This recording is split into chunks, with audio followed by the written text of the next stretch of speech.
Hey guys, Moms Against Medical Bullying. I just wanted to share something real quick. So this is Heart of Atlanta Motel Inc. versus United States. So in this says it was a landmark decision of the United States Supreme Court holding that the Commerce Clause gave the U.S. Congress power to force private businesses to abide by Title II of the Civil Rights Act of 1964, which prohibits discrimination in public accommodations. So that's interesting because why is the word on the block that you can't force businesses, that businesses can do what they want? Apparently they can't. They have to abide by this Title II of the Civil Rights Act, which prohibits discrimination in public accommodations. So, let's see, 1964.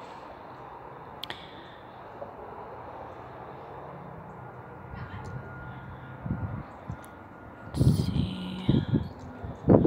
The petitioner's argument. So let's see what this guy's argument was. He said, the Heart of Atlanta Motel was a large 216-room motel that opened on September 5th, 1956 in Atlanta, Georgia, in direct violation of the terms of the Civil Rights Act of 1964, which banned racial discrimination in public places, largely based on Congress's control of interstate commerce. That's interesting.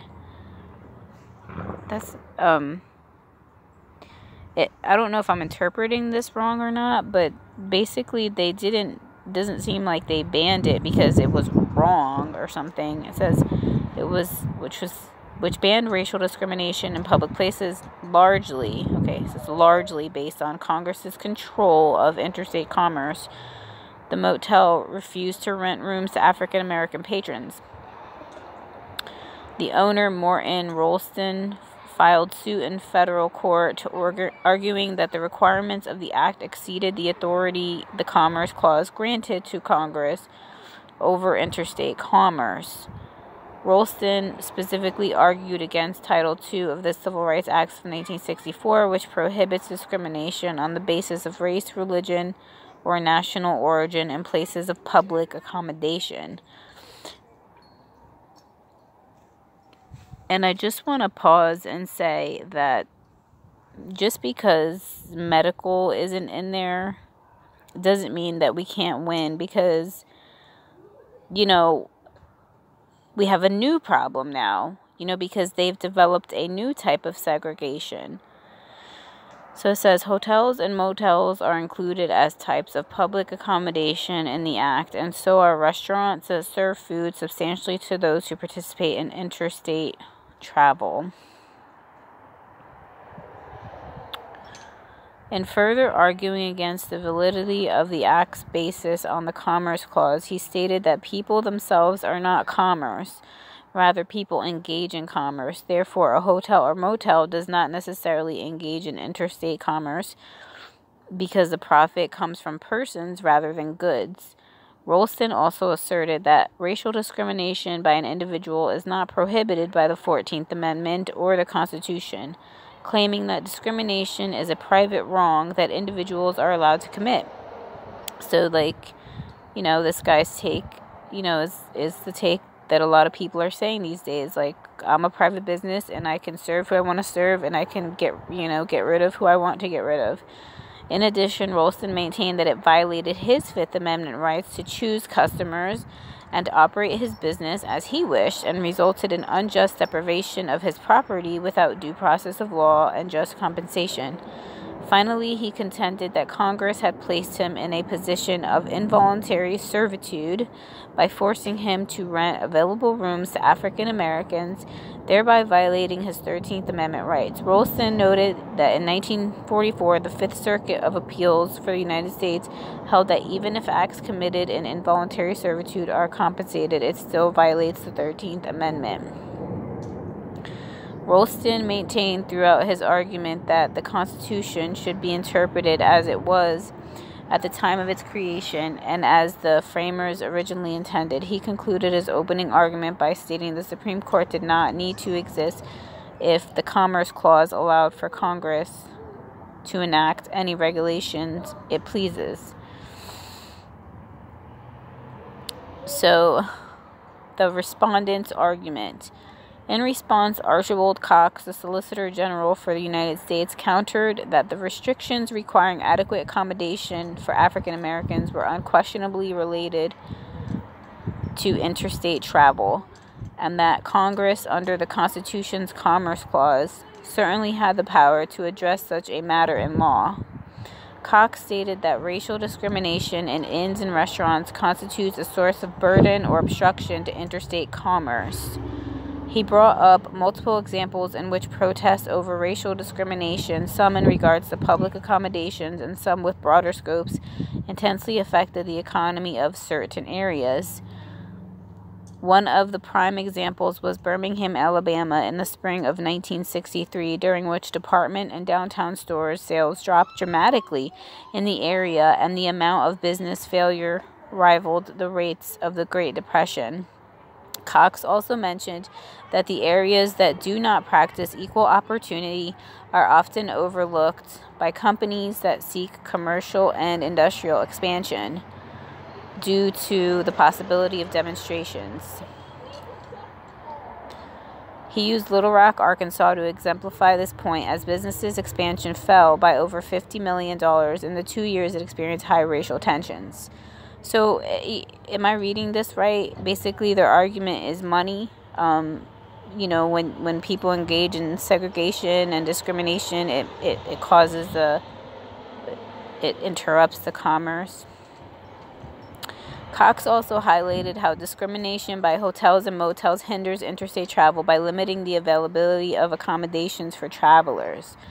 He described the impediment discrimination imposes with a hypothetical road trip.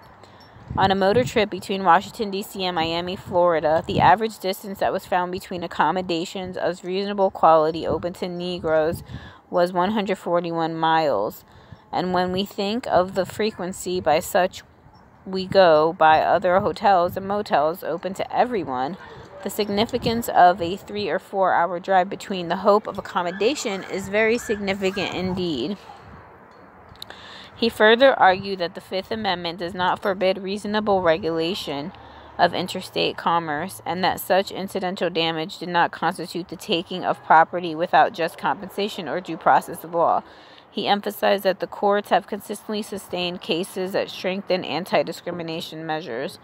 Lastly, he asserted that the 13th Amendment applies primarily to slavery and the removal of widespread disabilities associated with it, and so it undoubtedly would not place issues of racial discrimination and public accommodations beyond the reach of federal and state law.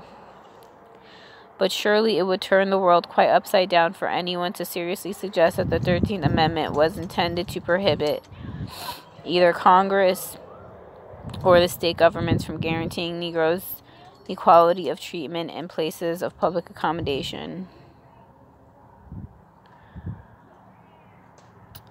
So, the ruling. The United States District Court for Northern District of Georgia ruled in favor of the United States and issued a permanent injunction requiring the Heart of Atlanta Motel, Inc. to refrain from using racial discrimination when providing services, goods to guests or the general public on its premises.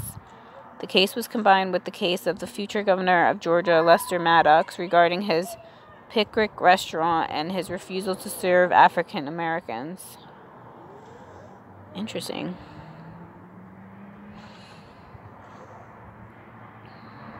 The U.S. Supreme Court held that Congress acted well within its authority under the Commerce Clause in passing Civil Rights Act of 1964, thereby upholding the Act's Title II in question. While it might have been possible for Congress to pursue other methods for abolishing racial discrimination, the way in which Congress did so, according to the court, was perfectly valid.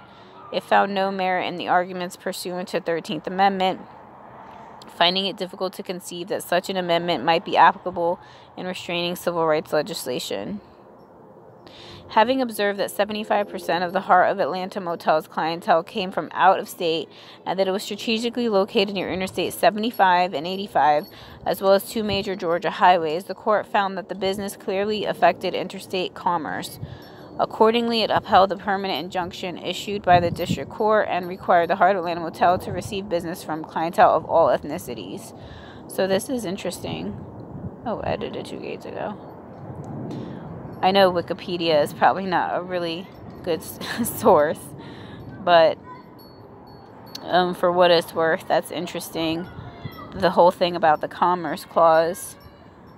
So basically, yeah, they did it for the economy, it seems like, was their main argument. And, you know, I think hotels are doing the same thing with masks, too. So wouldn't that be a valid argument against mask segregation? Whatever, you know, this is a different type of segregation we're dealing with. So, you know, lawyers might need to get creative with their arguments.